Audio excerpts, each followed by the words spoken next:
شمالي کوریا څه ډول یو خطرناک او جالب هیواد دی. د شمالي کوریا په ټوله خاوره د دې هیواد د دولت له لوري برېښنا د شپې په 11 بجې قطع کیږي. د شپې لخوا یې هیواد ټول تیاره وي، د ځینو دولتي او نظامي ځایونو ماسیوا، او سهار بیرته په 6 بجې برېښنا راځي. د سترو لاسپیکرونو له لارې چې هر ځای نصب شوي دي خلک راپاڅول کیږي.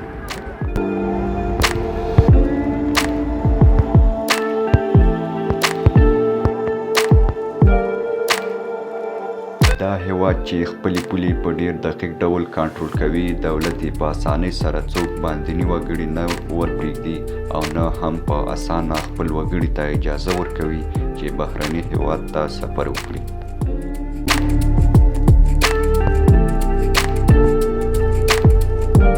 کوم کسان چې شمالي کوریا ورته د ورتګ اجازه ورکړې ده د خپل سفر د خاطرو په لړ کې وایي کله چې شمالي کوریا ته ورسېدي نو مجبوري چې موبایل دې بند کړي، ځکه چې نه پکې رومینګ شبکه کار کوي او نه هم د دې هیواد یوازینی دولتي مخابراتي شرکت بهر ته د زنګ وهلو اسانتیا لري.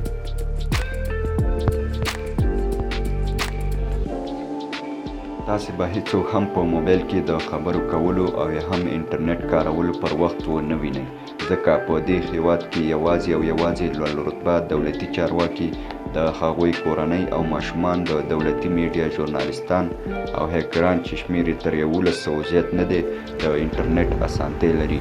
نور پکې انټرنیټ شته او نه هم څوک انټرنیټ پیژني.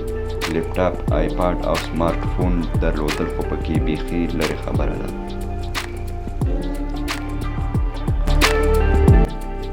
د دې هیواد هیڅ وګړی نشي کولی چې د خپل رهبر کیم جونګ اون، د هغه د پلار کیم جونګ ایل او د نیکه یې کیم جونګ سونګ نوم پر ځان کیږدي.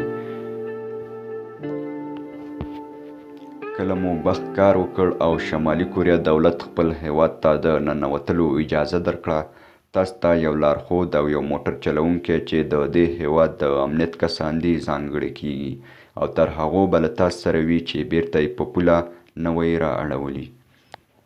تاسې نشئ کولی د لارښود له خبراوي ماسیوا له هوټل څخه راووځئ. تاسې هره ورځ یوازې 2 تر 3 د سیل ځایونه لیدلی شئ چې په زیاتره ځایونو کې عکس اخیستل ممنوع دي. په هوټل کې چې د بهرنیانو لپاره وي یوازې BBC، د چین څو تلویزیوني شبکې او د روسي NTV کتلی شئ. د عام ولس لپاره به یې په ډیره کمه اندازه د موټرو او موټر سایکلونو لپاره ډیزل او پټرول پیدا کیږي، نو ځکه پکې ډیر کارونه د انساني ځواک څخه په کار اخیستلو ترسره کیږي.